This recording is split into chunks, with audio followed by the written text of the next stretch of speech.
Hey everyone, welcome back. In this tutorial, I'll show you how to move files in Proton Drive in 2026.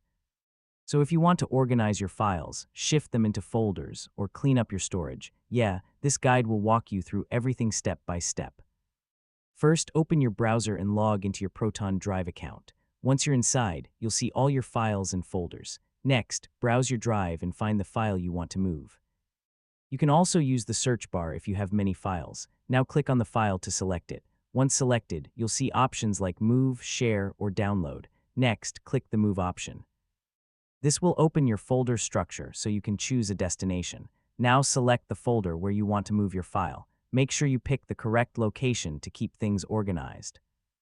Next, confirm the move. Your file will instantly be transferred to the new folder. Now open the destination folder and make sure your file is there. This confirms the move was successful. And that's it, you've successfully moved files in Proton Drive. Now your storage is clean, organized, and easy to manage anytime. And don't forget to like, share, and subscribe for more tutorials like this.